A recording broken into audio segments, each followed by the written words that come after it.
professor. My name is Sarah Larman, and I will be presenting on Victor Petrika, Gary Brucato, Ann Burgess, and Elisa Dixon's Criminal Cannibalism and Examination of Patterns and Styles. Just by the way, I'm getting over a cold or something, and I might cough intermittently, and I apologize for that. But we'll get through this. First of all, their article is from the Elsevier journal, specifically the one on aggression and violent behavior. So to begin, cannibalism itself can be seen as a cultural act, but in terms of criminal proceedings,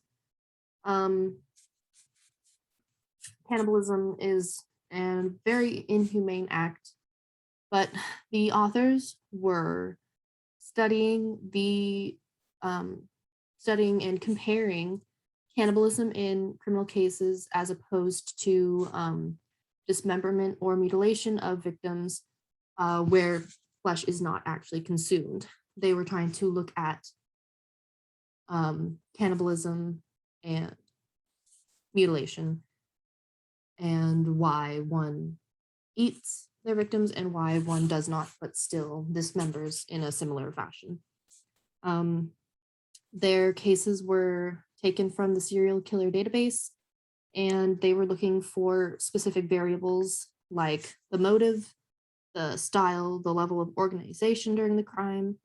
And they found that, just in general, they found that cannibalism cases were consistent with specifically offensive styles at 56.7%, while the dismemberment only cases were defensive at 66.7%.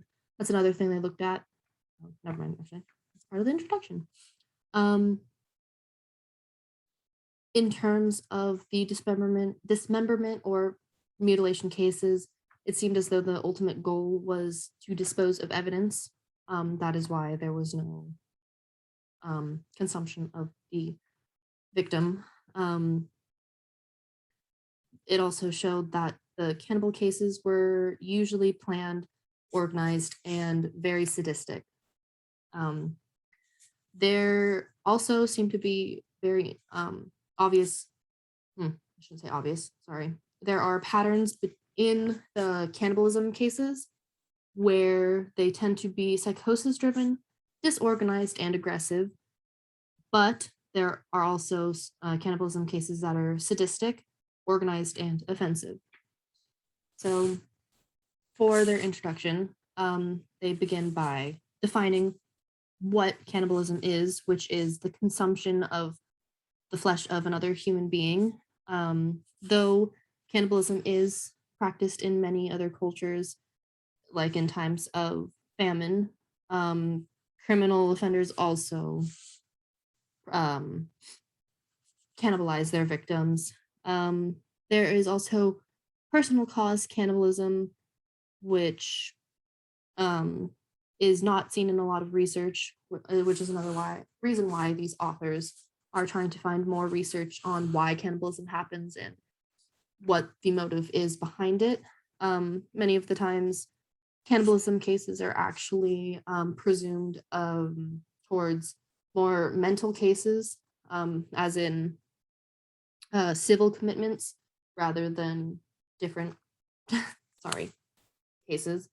But this is usually seen, cannibalism itself in these cases seems to be very evil, but yet again, their commitment tends to look more towards mental illness commitments. But cannibalism is also, there's endocannibalism and exocannibalism, where endocannibalism is within the social community of the perpetrator, but then there's the exocannibalism where the perpetrator would be, say, eating an enemy, which, like an enemy of war. The authors are, along the lines of this, are looking towards the motivation of the consumption of the victims, which could help them categorize cannibalism into a specific group of profiling. So the objectives of their study is to mainly categorize cannibalism. They have seen that there is cultural cannibalism, there's cannibalism in different belief systems, there's cannibalism in times of famine where there isn't a food source. But then there's also cannibalism due to psychosis. There's cannibalism to eliminate evidence, and then there's the sadistic cannibalism and cannibalism that is included, or I should say, in coalition with paraphilic fantasies. Excuse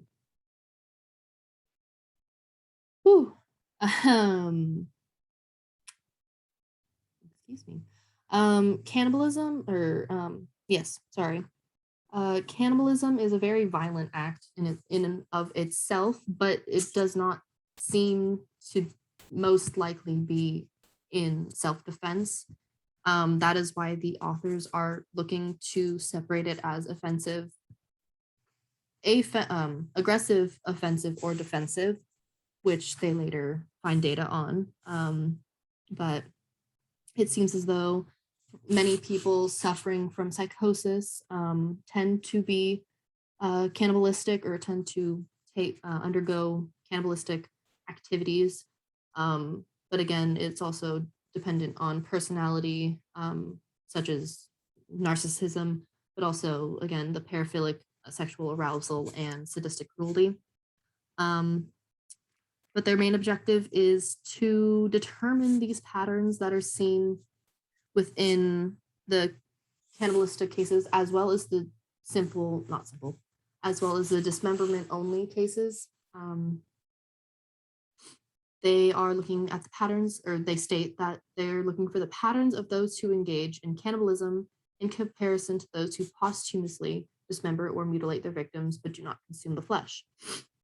So their main hypotheses are that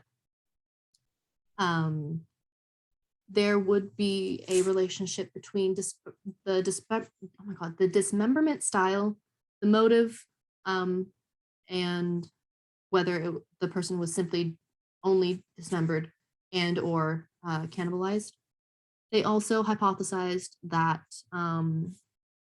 cannibalism, the pattern of personal cause cannibalism, would tend to have a specific aggression or defensive effect of them, as compared to the dismemberment or mutilation only.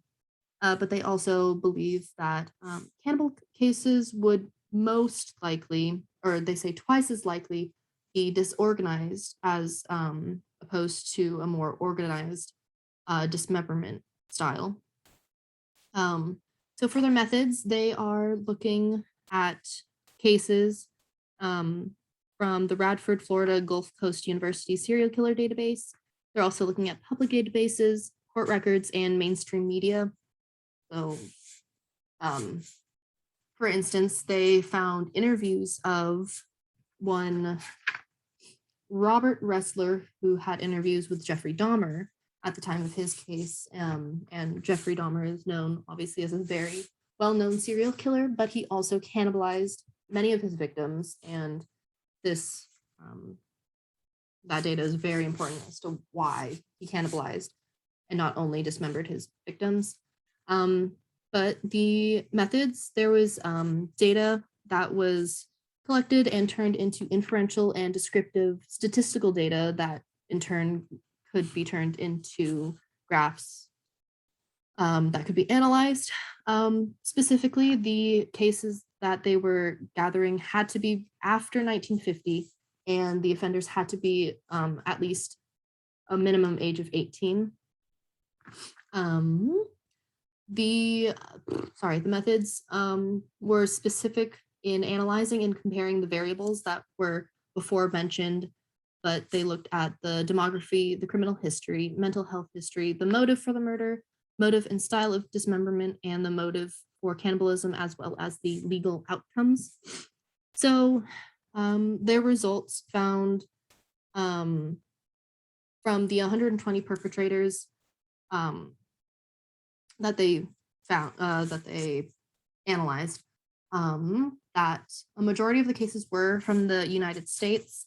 This may have been due to the fact that a lot of information does come from the United States and there's public records of it, rather than there not being as much data from other countries. But 72% of these cases, of the dismemberment cases, were in the US, whereas the rest of the percentage was from distributed among 10 other countries. In terms of the mental illness or status, many of the cannibalistic cases were exhibiting schizophrenia and personality disorders, and only a few of them had unknown health histories. But then in terms of the dismemberment cases, not a lot of them actually showed any sort of mental health issue. It was only at 16% of, say, schizophrenia or bipolar, and actually 48% of them had unknown psychological histories. So it seems as though the mental health of the perpetrator very much determines whether or not they were cannibalistic or not. In terms of the victimology, most of the time the victims were strangers to the perpetrators for both the cannibalistic group and the just the dismemberment. So as seen in table 1, it breaks down the average age of 34 to 36 for both respective group. And it seemed that many or most of the cases were men, white men.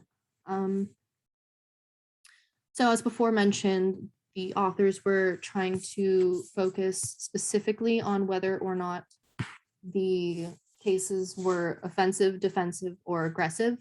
And it was found that the cannibal group was much more of an offensive or aggressive action. And then the dismemberment was actually much more defensive. And this is thought to be because the dismemberment is truly just trying to dispose of evidence rather than actually eat or dismember to have easier access for food consumption, or for consumption, I should say. In terms of the discussion, the data is well laid out by, this is only part of the table 3, but most of the other information was in the other tables.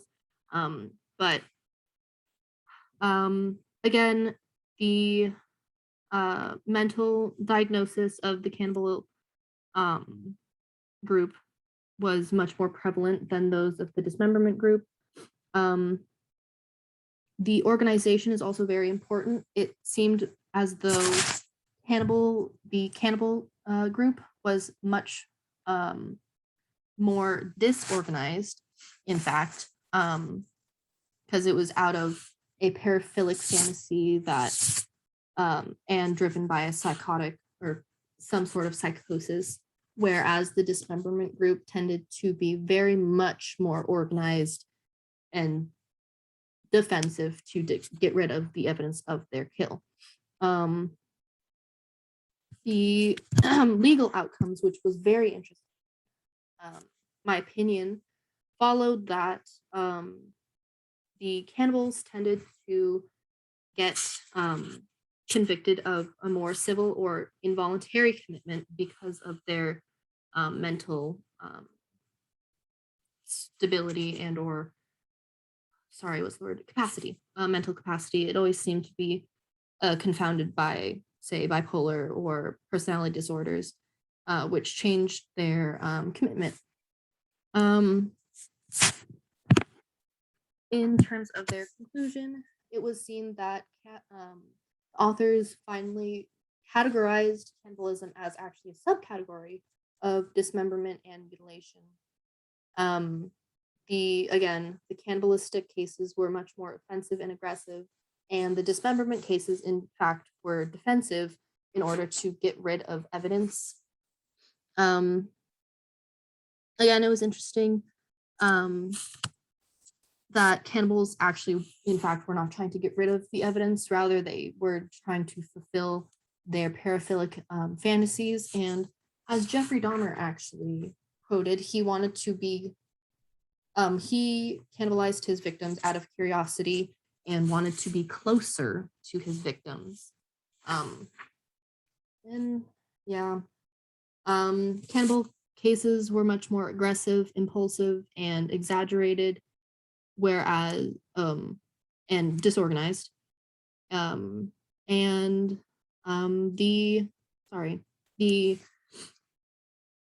dismemberment was much more organized and focused on the kill and getting rid of evidence.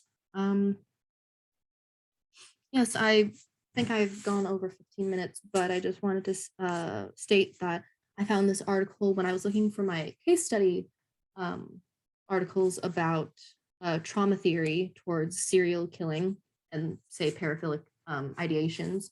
But I thought that cannibalism might have more of correlation with some sort of trauma, but it seems more it's just some sort of paraphilic fantasy that I think needs a lot more research, given the immense atrocity at which eating someone else is. The fact that eating someone is such an immense act, it seems that there needs to be more research as to why this happens, though it doesn't happen as often. It's very interesting. But yes, thank you for listening. This is my second time recording, and I managed to record a whole 30-minute presentation, which definitely doesn't fit within the 10 to 15-minute thing. I also believe I went over this time, but thank you for listening. I hope this covered what it needed to cover. Have a great break. Oh, thank you.